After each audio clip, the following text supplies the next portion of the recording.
They are some of the world's most notorious killers. He enjoyed inflicting pain on people. But were these psychopaths born evil, or did their mothers make them into monsters?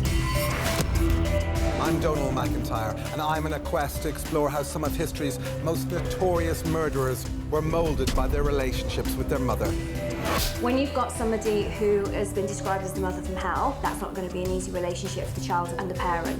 I'll be piecing together events from their childhood and talking to criminologists and psychologists to try and understand what motivated their monstrous crimes. 53 stab wounds is beyond what I've experienced in my career. In this episode, Michael Ryan was a quiet young man who lived alone with his doting mother here in Hungerford. But Michael Ryan had an obsession: guns. And one day in 1987, he went on a murderous rampage, killing 16 people, wounding 16 more before turning his gun on himself. What made him commit this appalling crime?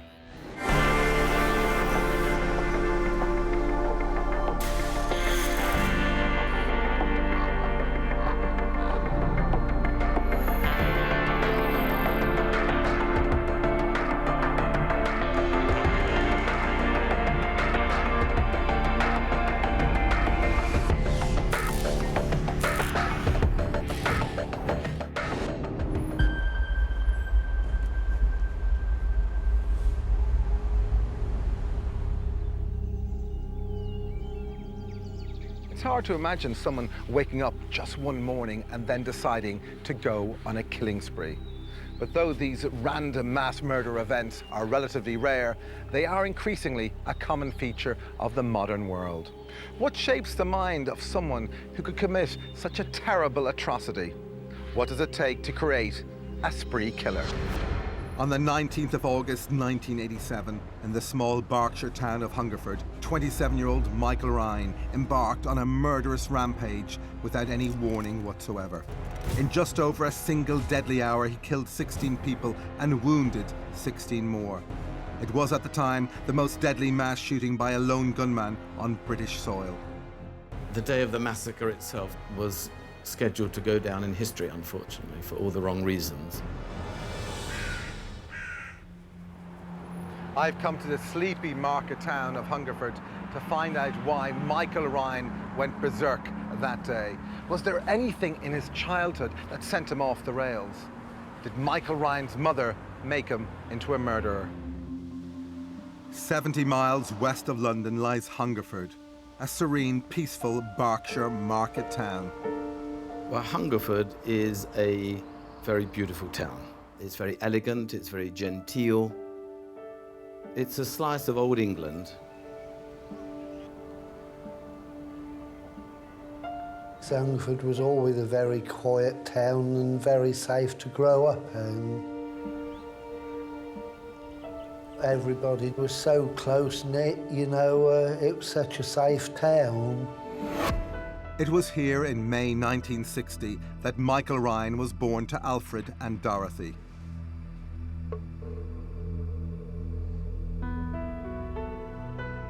Dorothy, well known in the local community, was 34 years old when she gave birth to her only child.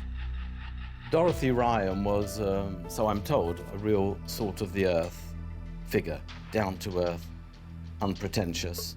She was very well known in Hungerford. She was a grafter, very hard-working. Knew Dorothy quite well, always a pleasant and a very friendly lady. I didn't know her personally, I used to see her. I mean, she was a very smart lady. I think she was well thought of by her neighbours and the community. But while Dorothy was known for being smart and straightforward, her relationship with her son Michael was anything but. Alfred and Dorothy Ryan lived at a house on this site, very close to the centre of Hungerford. Relatives remember the young Michael Ryan as self-centred and as a child who was used to getting everything he wanted. From what we understand, Ryan's mother and father weren't planning on having children, so I think this led to an even stronger bond between Ryan's mother and himself because she cherished him so much for what he'd represented. At 34, Dorothy Ryan was already viewed as an older mother. But Alfred was more than 20 years older than his wife and was already 55 when Michael was born. And from the start, his relationship with his young son was much more distant than Dorothy's. Born at the turn of the century, Alfred was a traditional man with a somewhat old-fashioned approach to parenting. His father was a very rigid military type person who was quite a disciplinarian, and I don't think that they had a particularly warm or communicative relationship. Michael's relationship with his father was complex. Alfred demanded perfection in everything his son did. Nonetheless, he was close to his dad and looked up to the man he called Buck. Ryan's mother, Dorothy, doted on her baby boy and bought him all the toys he wanted. Family members would later recall the young Michael Ryan as a spoiled little wimp who was given everything he asked for. What Michael wanted, Michael got. Toys and train sets to begin with, records and clothes, bikes. So her brand of loving was indulgence and excess to spoil him. She seemed to take him on as the apple of her eye. She really, really did dote on him, and she indulged him a lot as well. She would indulge him and she would protect him, and she wouldn't let anybody criticise him. Among the toys that Dorothy Ryan bought her young son were Action Man figures and toy soldiers. And as he grew up, it seems that Michael was enthralled with playing war games. She saw to it, Dorothy, that his Action Man was the best kitted out Action Man around, with all of the extras and additional accoutrements that you can get. He seemed to be very, very drawn towards Action Man and, you know, the military and the guns and weapons and everything that brought with it. If you put all of the things together, I think you start to see that there are problems brewing here. Michael Ryan attended this primary school pretty much opposite the family home. Short for his age, he was teased and bullied in the playground, but as far as we know, he never retaliated. But as a result of the bullying, he became increasingly withdrawn and tended to avoid the company of other classmates. A next-door neighbour, a woman by the name of Gaitha Hunt, was very well positioned to see him grow up. Were there friends coming in and out of the front door? No, she hardly saw anybody at all. She said she couldn't recall a single time when a friend came round to the house. Ryan wasn't a sociable child. He wasn't sporting, and he didn't engage in the rough and tumble and physical plays and adventures that his peers and schoolmates would do. Always a very quiet person, and seemed to sort of do his own thing, sort of, like I say, very much alone. If you don't get on with other children, there's always something going on. It's not always the same thing. With Michael Ryan, there's that lack of intuition in the kind of conversations that he would have with people. But it seemed also that he was bullied, so he was not only kind of isolated, he was identified as somebody to pick on. At home, Michael's mother had made him believe that he was the centre of the universe, that he could do no wrong. So being singled out for bullying at school would have come as a huge shock to his system.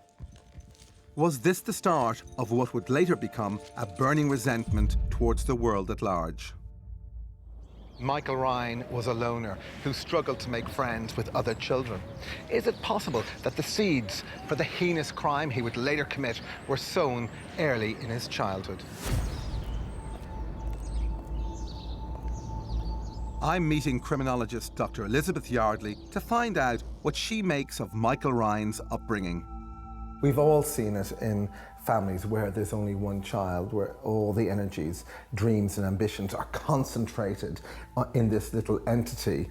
And it seems that this was the case in this family. Absolutely. He was very much targeted by his mother for an awful lot of affection, almost over the top, really. She didn't have a lot of money, but the money that she did have, she used to heap on him to buy him the things that he wanted. So he really did have a sense of entitlement, I think, from quite a young age, that he was special, that he deserved these things that he was having. He seemed to have everything but friends growing up, and perhaps the overbearing attentions of his mother really isolated him outside the home. Yeah, I think so. And I think even kind of at that young age, he would have got the impression that actually, I'm better than other kids, I'm a little bit above them. And that is going to act to isolate him from them, because kids don't like others that are, you know, a bit above their station and look down on their schoolmates. And that's going to really set him apart from them. There's no breaks or boundaries on his behaviours, on his wants or his needs or desires. I think that there might have been something of a break on them, and I think that would have come from his father. I think his father did exert some influence upon his mother in terms of the extent of how much attention and how many gifts she lavished on him. But I think rather than sort of stopping that, he just kind of put a little bit of a break on it. From an early age, he was showing an interest in G.I. Joes and things military. Obviously not problematic at that age, but where that obsession went indicates that the seeds were sown. This is quite a normal thing for boys at that time, wasn't it? Girls would play with Barbie dolls, and for boys it would be action men. So it's not something that's really kind of out of the ordinary. But what it does reinforce is ideas about masculinity and gender and what it is to be a man. And I think those seeds are quite important ones to plant at that point in his life.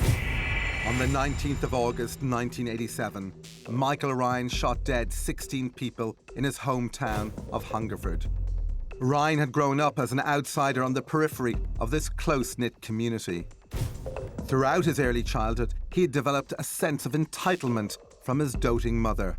But he'd also been bullied throughout primary school, and this left him with deep feelings of resentment. In 1971, when Michael Ryan was 11 years of age, he moved from Hungerford Primary School to the John O'Gaunt Secondary School here, just a short distance away. Sadly for Ryan, little changed. He continued to underachieve academically, and when the bullying that he experienced at primary school carried on here, he started to play truant. When he was at school in the secondary years, sometimes he'd come in for a couple of days, have a week off, odd few days off, then back in and so on. You can perhaps see why he would have done that. He didn't want the humiliation necessarily, and he didn't want to be bullied, and he didn't feel powerful in school. He certainly wasn't doing very well academically either, so everything within the whole school atmosphere really was a failure for him. What this also shows Ryan is that he's different, he's not like other people, and he sees himself more as a loner, more as someone who doesn't fit in, perhaps more as someone who's got a special purpose away from what everybody else seems to be interested in doing. But despite failing to make friends at school, at home, Ryan was still the centre of his mother's world. She continued to spoil her son rotten, and as he grew older, her indulgence moved from toys and train sets to records and clothes. Gaitha Hunt, the next-door neighbour who I did meet, she told me that it was a bit of a cringe watching Dorothy spoil Michael so much, and she would try very gently to pull her back a peg from it. And of course it's always delicate as a friend or as a neighbour to interfere, especially when Dorothy would say things like, "Oh, I just don't know what I would do if anything ever happened to my Michael." Although Dorothy Ryan gave her son everything he could have wished for, it seems that Michael was still ungrateful towards her. And among friends and family, there were rumours that he would react violently if ever his mother challenged him.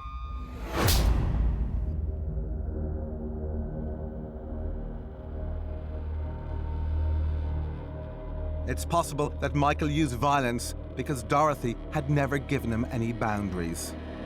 But it's also possible that he was influenced by the behaviour of his old-fashioned father.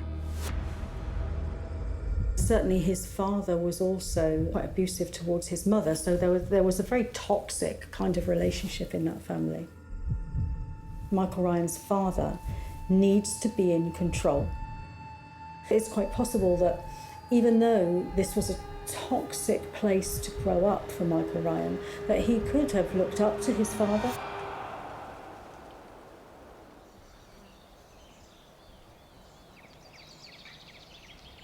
Despite the violence he demonstrated toward his mother, Dorothy continued to indulge him. And at the age of 13, she bought him his first air rifle. It was the beginning of a lifelong obsession with guns. Neighbours would later recall that as a teenager, Ryan used his air rifle to shoot at the cows in the fields behind his house, and even used the children next door for target practice as they played in their back garden. I remember myself and my friend was playing about in their barns one day, and the next thing, the door was being peppered by this air rifle. So we obviously, once it stopped firing, opened up and come out with our hands up in the air, obviously being very frightened. As soon as we walked out, he stopped shooting straight away. As far as I was concerned, just messing around. Another neighbour who I spoke to told me that Michael would take pot shots at him from his bedroom window. As he put it, he were a right nutter, were Michael.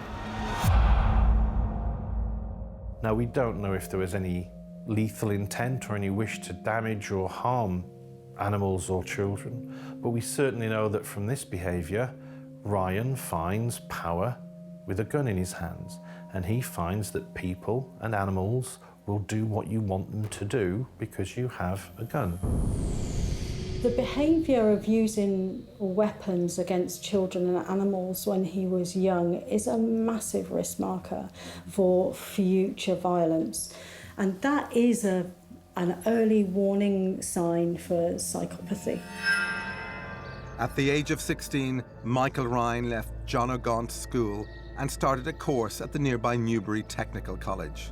But he showed no aptitude for his chosen subject and quickly dropped out. This was a knockback that would further fuel his feelings of resentment towards the outside world. He expected everything to be handed to him on a plate.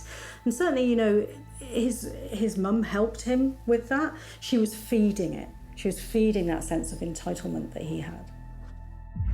Having failed to gain any academic qualifications whatsoever, Ryan found it hard to hold down a job. I don't think he really wanted to work that much. When he did work, apparently he was quite a trier and applied himself to it with some conviction. But I think he wasn't very good at it.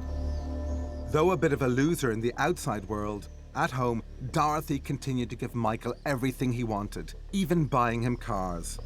It appears the feelings of entitlement he felt as a child continued into adulthood. The one thing Ryan was good at was shooting, and at the age of 18, he was granted his first gun license. Shooting is a solo activity. It's a solo sport. And again, he doesn't need to rely on other people to enjoy shooting.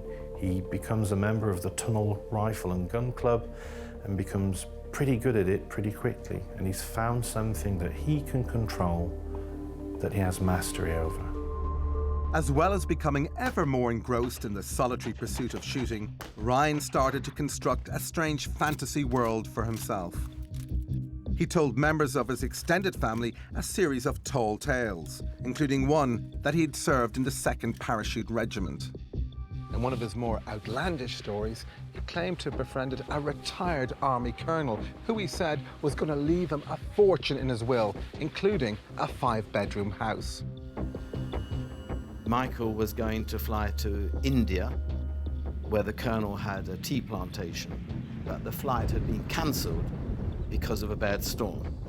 Michael was engaged to the colonel's nurse, but the wedding had similarly been postponed because she had fallen from a horse. It was all quite crazy, but people were believing him.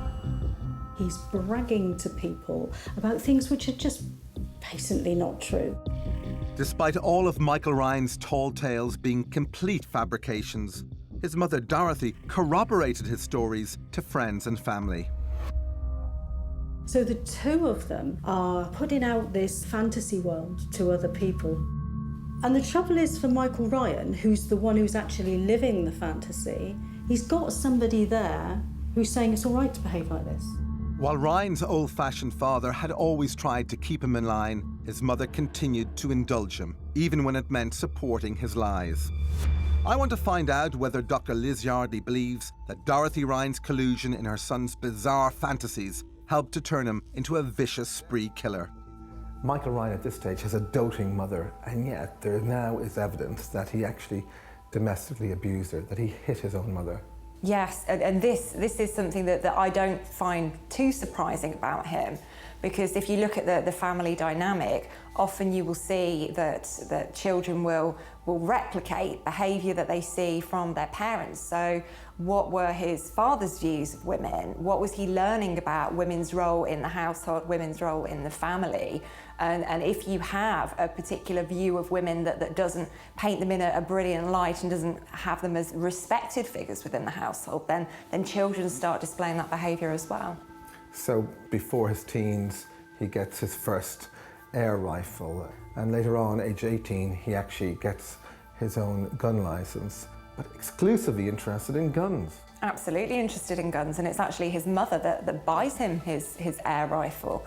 And I think for him, if you look at some of his behaviour that he exhibits once he's got the air rifle, it is incredibly disturbing. So he's using this air rifle to shoot at cows, to shoot at other children and at neighbours.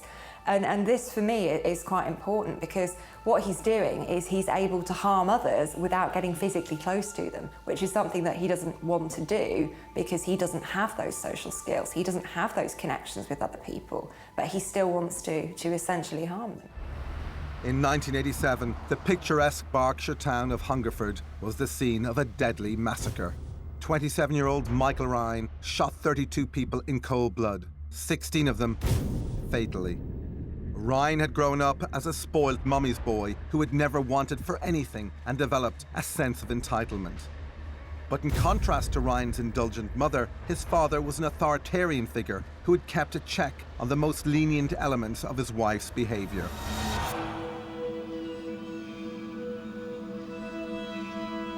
Then, aged 24, Ryan's father passed away. Despite living in fear of his father, it seems his death struck him particularly hard. His family recall that after this he became even more withdrawn and started spending more and more time at the gun club. When Ryan's father eventually died, one thing that dawned on Ryan is that he was going to have to be the man of the house.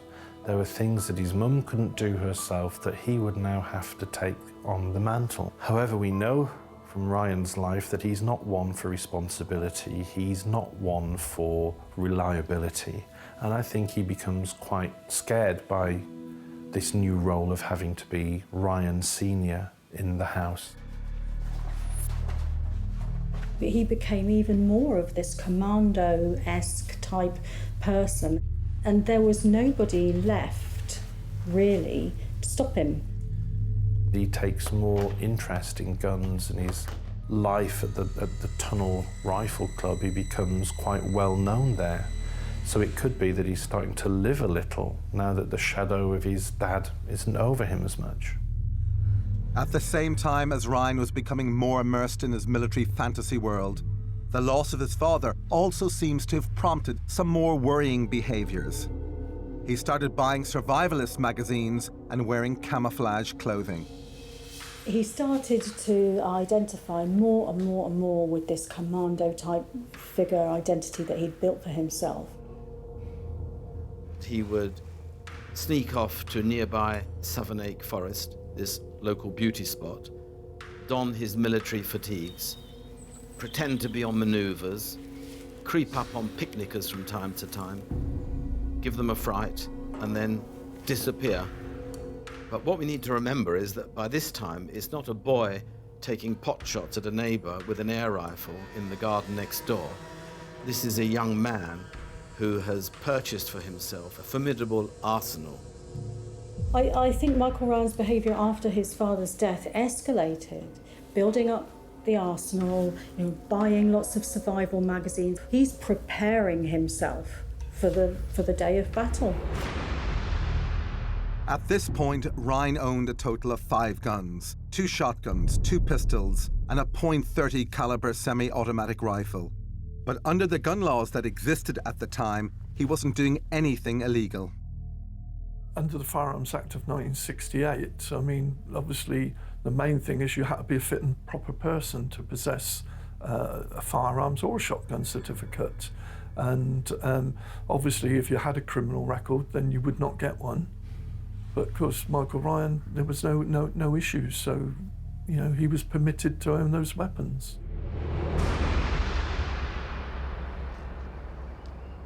On the 14th of July 1987, Michael Ryan applied for an amendment to his gun licence, which would allow him to add even more firepower to his stash of guns. Despite the fact that he was rumoured to carry a handgun around the town, the police could find no reason under the existing gun control laws to refuse his request. 2 weeks later, that licence was approved and signed here at this police station by local officer Trevor Wainwright. Shortly afterwards, Michael Ryan bought 2 new high-powered rifles, one of which was a Kalashnikov semi-automatic. There was no reason to decline his application.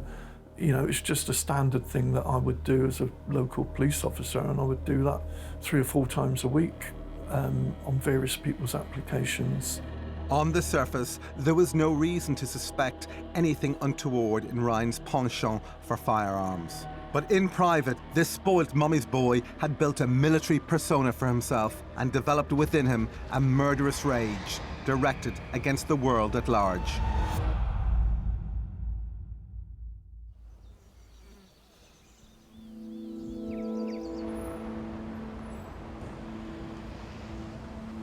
Wednesday, 19th of August 1987, was market day in Hungerford. It started just the same as any other day, as the people of the town went about their business and did their shopping. At the Ryan house, Dorothy was just leaving to go to the shops. Little did she know that as she left, her son, the detached loner obsessed with firearms, was getting ready to take revenge on the world. At some point that morning, Michael Ryan also left the house and arrived here at Saverneck Forest, about 10 miles from Hungerford. It was a place he'd often come to before to play army manoeuvres and to spy on picnickers without their knowledge. But on that morning, he arrived with his 2 new rifles, a Beretta handgun and a murderous intent. At around 12:30 p.m, Ryan spotted 33-year-old Susan Godfrey eating lunch with her 2 children, aged 2 and 4. As they packed up their things, he approached them. He pointed his gun at her and forced her to put the 2 children in her car. Susan strapped her children in and told them she'd be right back. Ryan took the family's picnic blanket and then marched Susan out into the woods. There he shot her 13 times in the back before casually returning to his own car, without casting even a single glance towards Susan's children as they hid terrified in their mother's vehicle.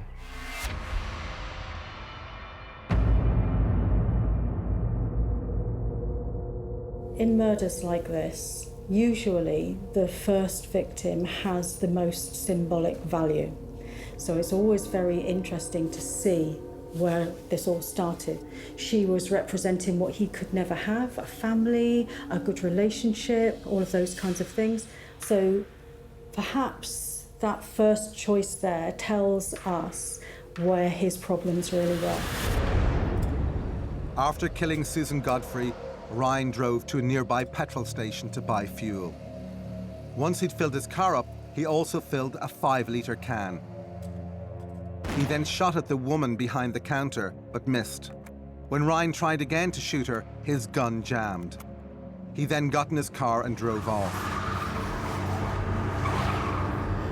At around 12:45 p.m, Ryan returned home, where he loaded his car with military clothing, food, ammunition, and his guns. Taking the recently filled fuel can, he walked into his home, doused everything in petrol, and set the house on fire.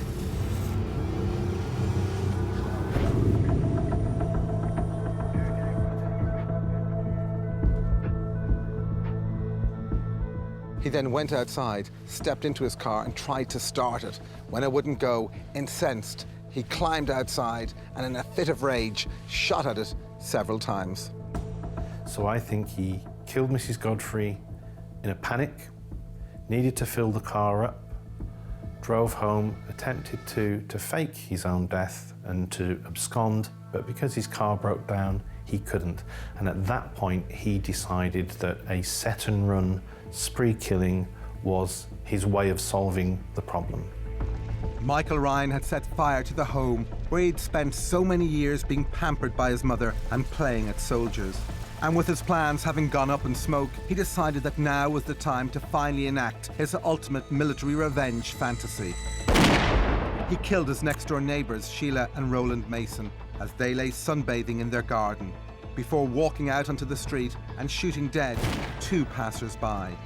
Ryan then walked off in the direction of Hungerford Common, killing 51-year-old Keith Clements as he walked his dog.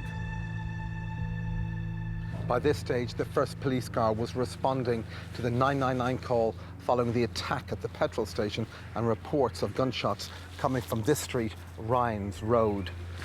As the police car turned the corner, Ryan took aim with his Kalashnikov rifle at the officer in the car, PC Roger Brereton. He fired 23 shots, hitting PC Brereton 4 times, killing him instantly. Ryan then continued to take potshots at passing cars and pedestrians, killing 2 more people and wounding a further 5. In less than an hour, Michael Ryan had shot dead 7 people and wounded 8 more. It was at this moment that Ryan's mother, Dorothy, arrived home from her trip to the shops. Surveying the scene of destruction before her, she spotted her son with a gun in his hand. She must have known deep down that Michael was behind it, or who else had firearms. He's in his street and she tries to talk him round. She tries to get him to stop doing what he's doing. His mum was actually standing up to him, and his mum was challenging him in a way that he wasn't used to. Michael's reply was just to raise his gun.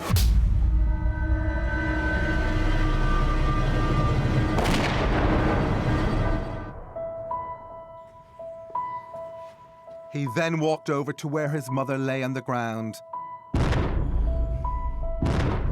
and at point-blank range shot her twice more in the back, killing her outright. Why did Ryan murder the mother who doted on him?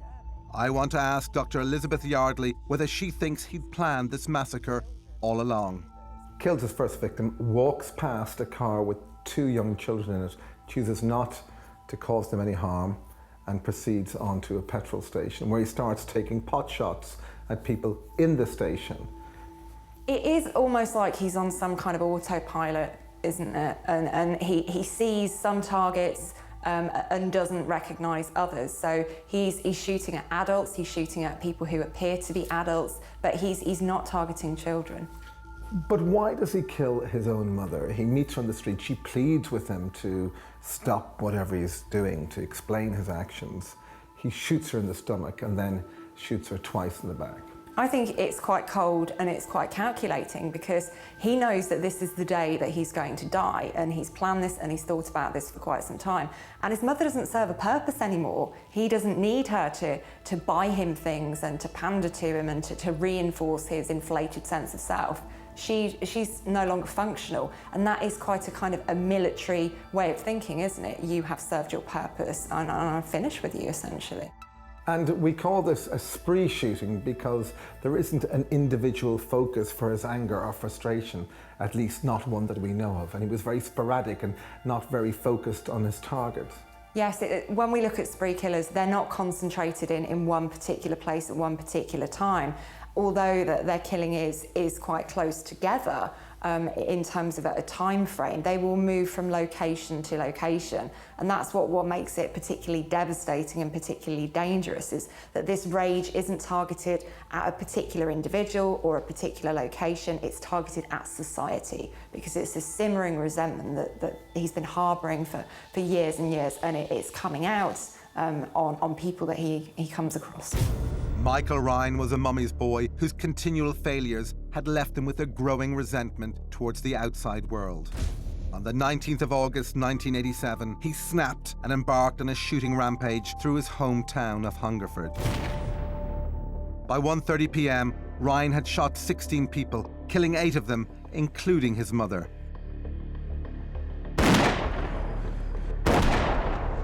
And he wasn't finished yet. Moving calmly through the streets on foot, Michael Ryan continued to shoot at random. He targeted any pedestrian or motorist who came across his line of vision, killing 2 people in the process. When a car came across his path, he took aim and fired, injuring 2 of the occupants. PC Trevor Wainwright, who had signed Ryan's amended gun license just weeks earlier, was on a day off when the shooting spree had begun. But when news of the ongoing massacre broke, he had rushed to the station. Sergeant Ryan came out. He said, "Trevor, come into my office." He said, "Trevor, I don't know how to tell you this." He said, "Your dad's been shot and killed, and your mum's been shot, but she's okay." In a terrible twist of fate, the 2 people inside the car were Douglas and Kathleen Wainwright, Trevor's parents. And it just took me by complete surprise. I thought the last thing I was thinking about was my parents coming to visit me, and I just prayed. Back on the scene, Ryan continued on foot and continued shooting.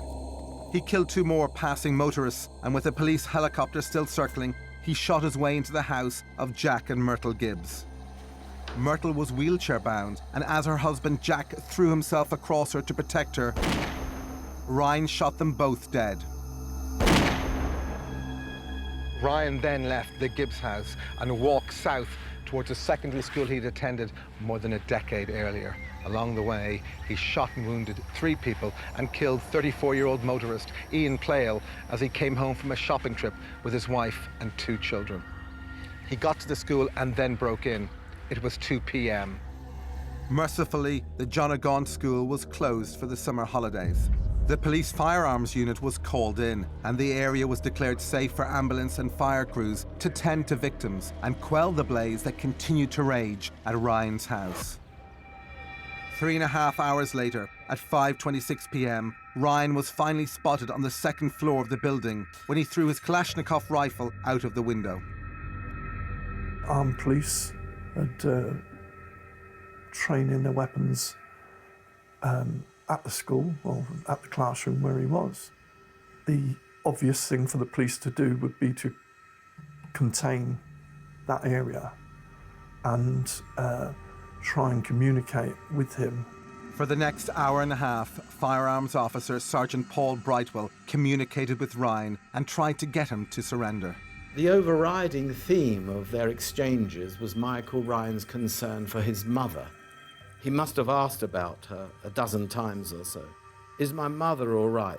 What's happened to my mother? Has my mother died? He was speaking obsessively about her.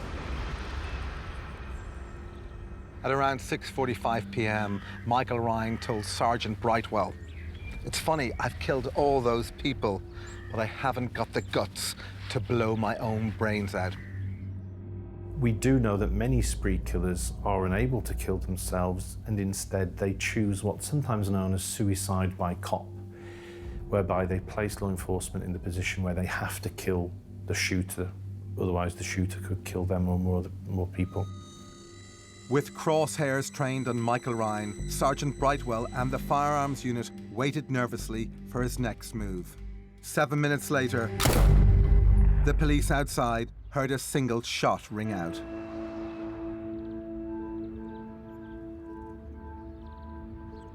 I'm just glad that he did shoot himself, because no police officer has to live with the fact that he shot Ryan. It just seems a tragic waste that he shot all those innocent people, wounded people, changed the lives of many people that lived in this town. In the days following the massacre, more of Ryan's victims would succumb to their injuries. In all, he'd killed 16 people and wounded 16 more. Looking for someone to blame, the British tabloids singled out PC Trevor Wainwright. Trouble was, the next day, there was a story in the paper. PC signed father's own death warrant. Just broke me, and I thought, well, if I've signed my father's death warrant, I mean, I've signed the death warrant of all the other 15 people. And that was pretty tough, pretty tough.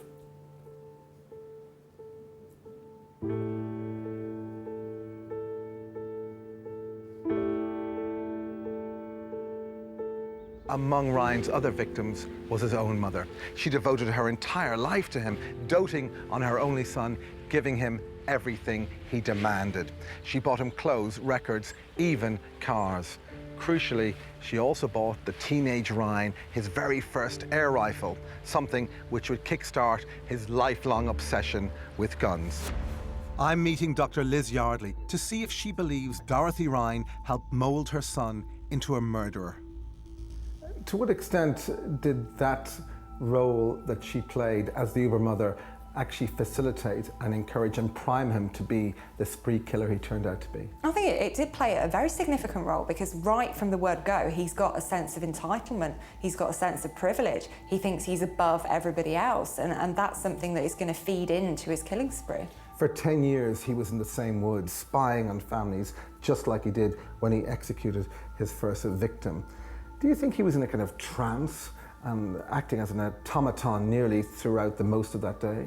Well, I think we've got to be careful that we don't say that he wasn't in control of his behaviour, because I really do think he was. I think he knew exactly what he was doing, but I think he'd rehearsed this so many times in his head that when it came to it, that he did appear to be quite robotic and quite systematic. And the only real insight we get into the real Michael Ryan is when he says, quite explicitly, that here I am, I've executed others, and yet I can't even take a gun to my own head and pull the trigger. It does really illuminate the kind of person he was, doesn't it? And I think he was not anticipating having to take his own life, and often when you have individuals who are very narcissistic, their instinct is to protect their own lives. And he's come up with this plan, and he's assuming that he's going to have suicide by cop, but that doesn't come off, and he has to kill himself.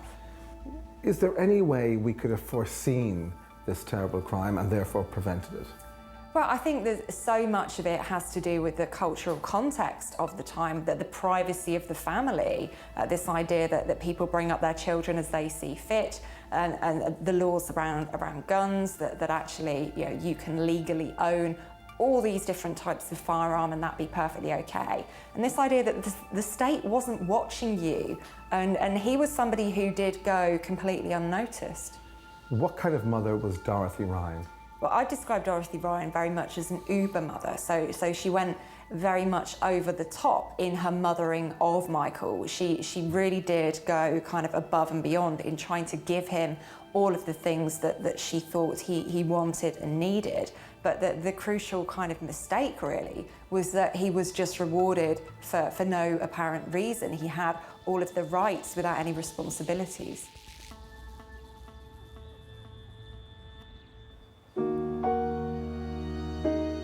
In the aftermath of the massacre, the British tabloids levelled much of the blame at PC Trevor Wainwright for granting Michael Ryan his gun licence.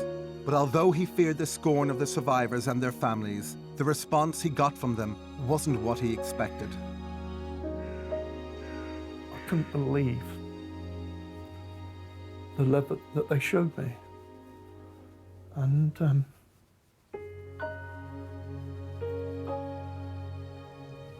made me determined that I would carry on and do my job and stay in the town,